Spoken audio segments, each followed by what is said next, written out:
Bonjour à tous et bienvenue sur le podcast J'ai l'œil du tigre. Je suis Claire, la muséographe et scénographe de Fun in Museum. Mon métier, c'est d'aider les musées, les équipements touristiques et tous les professionnels du patrimoine à trouver des solutions pour booster, rendre waouh l'expérience de leurs visiteurs. Chaque semaine, je vous donne les stratégies, les astuces et surtout de la bonne humeur pour réinventer avec moi le monde des musées, les rendre plus fun et vraiment accessibles à tous. Alors mettez-vous à votre aise, installez-vous confortablement et c'est parti pour l'épisode du jour.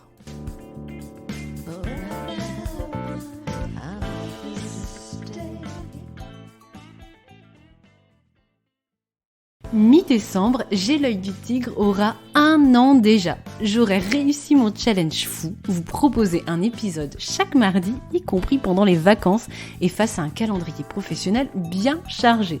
Si j'ai tenu bon, c'est en grande partie grâce à votre soutien et à vos commentaires enthousiastes depuis le lancement, avec une audience de milliers d'écoutes qui a atteint rapidement les 5 chiffres. Franchement, je n'y crois pas. Pour fêter cet anniversaire, j'ai envie de vous proposer un épisode numéro 53 exceptionnel où je partage mon micro avec vous tous, avec toi qui m'écoutes. Si tu veux participer à ce podcast anniversaire collaboratif, celui du 14 décembre 2021, juste avant les vacances de Noël, c'est très simple et ça ne te prendra que quelques minutes. Écoute-moi bien. Enregistre-toi avec ton téléphone et après avoir donné ton prénom et dit ce que tu fais dans la vie, livre-moi en 2-3 minutes, top chrono, un rêve, un conseil, une astuce pour que les musées soient plus fun et plus accessibles. C'est un peu comme ta lettre au Père Noël pour faire avancer le secteur ou ta propre institution. Ensuite, envoie-moi ton fichier audio en message privé sur Instagram ou sur WhatsApp ou par mail. Et je m'occupe de valoriser ta contribution avec celle des autres participants dans un épisode à multiples voix. Car J'ai l'œil du tigre, ce n'est pas seulement mon podcast, c'est aussi le vôtre, le tien, celui de tous les acteurs des musées, du patrimoine et du tourisme passionnés, étudiants ou dans la vie active. Toutes les infos sont dans la description de cet épisode. Je compte sur toi pour souffler la bougie avec moi de J'ai l'œil du tigre 1 an. À tout de suite. Bonjour, et c'est avec ce 4e et dernier épisode que s'achève la mini-série sur l'accessibilité. Aujourd'hui, on passe au crible, l'handicap mental et psychique dans les expositions et les sites touristiques en général. Encore une fois, il s'agit d'une porte d'entrée et non d'un podcast exhaustif sur le sujet, je précise. Il y aura sans doute des manques, des compléments à faire, d'autres termes de vocabulaire à expliquer, c'est totalement normal. Certains guides aussi se contredisent parfois et ont aussi beaucoup évolué depuis leur édition jusqu'à aujourd'hui en 2021. N'hésitez pas à commenter cet épisode et à le compléter de vos retours d'expérience pour l'enrichir justement, voire pour creuser cette thématique problématique dans un autre podcast. Comme dans les 3 épisodes précédents, je commence par des éléments de définition et de vocabulaire. Et rien qu'à lire le titre de ce podcast, on en voit déjà certaines difficultés et confusion. Il ne faut pas, par exemple, confondre handicap mental et handicap psychique. Alors, pour vous expliquer cette différence, je me base sur le guide officiel du ministère intitulé Équipement culturel et handicap mental que vous recevrez en ressources si vous êtes abonné à ma newsletter hebdomadaire ce 23 novembre 2021. Donc, lien d'inscription avant midi en description de l'épisode si vous souhaitez recevoir cette ressources dans ma shortlist VIP. La personne donc en situation de handicap mental est porteuse de manière permanente et irréversible d'une déficience intellectuelle troublant sa participation et son intégration à la vie en société de façon autonome. Le fonctionnement de l'intelligence peut être touché, tout comme causer des troubles de langage, de motricité, de perception sensorielle, de communication et de discernement. Encore une fois, les situations sont extrêmement plurielles d'une personne à une autre. Parmi les handicaps mentaux, au compte selon ce guide, par exemple la trisomie 21, l'autisme ou trouble envahissant du comportement, le syndrome X fragile, celui d'alcoolisme fœtal, mais aussi le polyhandicap, qui désigne des personnes présentant des déficiences cognitives et motrices associées, très sévères avec parfois des déficiences sensorielles. En mes mots, les personnes en situation de handicap mental éprouvent des difficultés 1. À comprendre, notamment des choses abstraites, 2. À analyser des situations et à prendre des décisions, 3. À communiquer et à se mettre en relation avec l'autre, avec les autres, 4. À se concentrer dans la durée, 5. À mémoriser, 6. À se repérer dans l'espace et le temps, 7. Des difficultés de motricité, de préhension, de coordination, bref, bouger, saisir, manipuler. 8.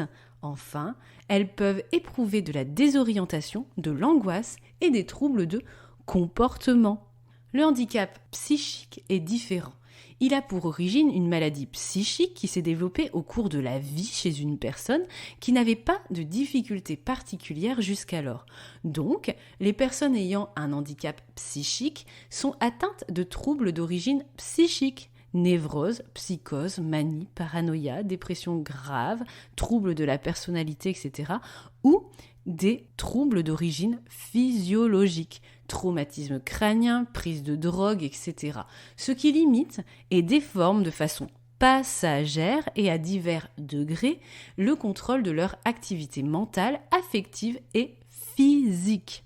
Les capacités mentales, cognitives et intellectuelles sont donc intactes, mais se retrouvent perturbées par les symptômes, les manifestations de ces maladies. Nous sommes souvent face à un handicap invisible, excepté lorsque les symptômes s'extériorisent et peuvent modifier le comportement de la personne et parfois son jugement, comme une perception faussée de la réalité ou une réalité bien perçue mais source d'anxiété. Bref, des manifestations variables. Agitation, récit d'hallucination, repli sur soi, difficulté à s'exprimer et parfois des effets secondaires, des traitements médicamenteux, lenteur, impatience, tremblement, difficulté à parler, etc. En mes mots, les personnes en situation de handicap psychique sont souvent hypersensibles, sujettes à des émotions intenses, conscientes du regard des autres. Elles sont aussi très attentives à l'attention qu'on leur porte. Bref, les considérer sans préjugés aucun, et ce, y compris à la suite d'un épisode dit de crise ou face à la manifestation de symptômes. Demeurer calme et respectueux envers elles. Pour résumer, dans un musée ou un site culturel, qu'il s'agisse de handicap mental ou psychique, voici les actions qui peuvent être menées. Action numéro 1.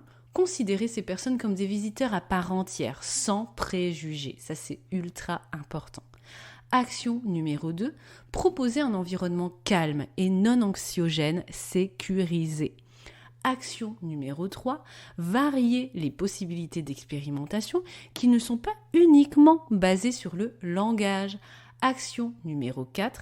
Communiquer et s'intégrer à leur cadre d'accompagnement en se concertant avec l'équipe d'encadrement, personnel spécialisé ou la famille l'accompagnant dans les 3 temps de sa visite, avant, pendant et après. En bref, comme pour chaque handicap décrit dans cette mini-série accessibilité, il faut que votre équipement permette aux visiteurs de 1. Se repérer et de s'orienter, 2. D'accéder et circuler, 3. De communiquer, 4. D'atteindre et utiliser ce que vous proposez, 5. De se reposer, 6. D'être en sécurité et 7. De sortir et d'évacuer. Et pour l'handicap mental et psychique, les points de vigilance sont de guider et de sécuriser les déplacements et de tendre vers l'autonomie maximale du plus grand nombre en repoussant autant que possible le principe d'assistance. Et à présent, c'est parti pour la liste de conseils à l'après-vert, comme pour les autres épisodes. Premier conseil, comme pour les autres handicaps, soignez les circulations et les accès, notamment avec une signalétique directionnelle performante. Encore une fois, je me répète dans ces 4 épisodes, mais c'est ultra important pour ce type de handicap également. En particulier, soignez les entrées, les sorties et les changements de direction. Deuxième conseil, proposez un plan adapté, indispensable à la visite libre et en autonomie. Concevez un éclairage qui ne crée pas de facteurs anxiogènes. Évitez une nouvelle fois l'obscurité. Nocturama, exit. Facilitez le repérage des éléments de l'exposition avec des codes couleurs, des pictogrammes, des gros caractères, voire une approche systémique des médias. Sécurisez les cheminements. Pas d'obstacles, de difficultés pour se déplacer, des marches régulières, pas de sol mou, etc. Évitez aussi les passages étroits et les changements trop fréquents de direction. Pour les circulations, par exemple, permettez à ce que ce visiteur et son accompagnant puissent circuler côte à côte. Dupliquez l'information visuelle par des messages sonores. Soignez le design sonore, encore une fois, pas de modulation trop soudaine de son, souvenez-vous, on l'a aussi dit pour le handicap visuel, handicap sonore. La vidéo est souvent un excellent choix pour transmettre de l'information à ses publics, mais avec un scénario clair et logique, avec dans l'idéal un surtitrage. Les stations et les mallettes multisensorielles fonctionnent aussi assez bien. Proposez un livret facile à lire et à comprendre, Falk. Et là, je vous renvoie à l'épisode 39 sur ce sujet spécifique avec toute une liste de tips pour la transmission des messages fond et forme pour ces publics. Proposez des offres culturelles encadrées et spécifiques aussi pour ces publics, encore une fois. Une visite commentée adaptée, une visite ludique, contée ou théâtralisée, des ateliers avec de la production, de la manipulation adaptée dans une démarche de pluridisciplinarité, art plastique, musique, danse, etc. pour varier les formes, approche artistique, approche gestuelle, approche sensitive, approche émotionnelle. Pensez à aider ces visiteurs au maximum à préparer leur visite, que cela soit leur venue pour l'expo permanente, temporaire, un atelier, une visite spécifique.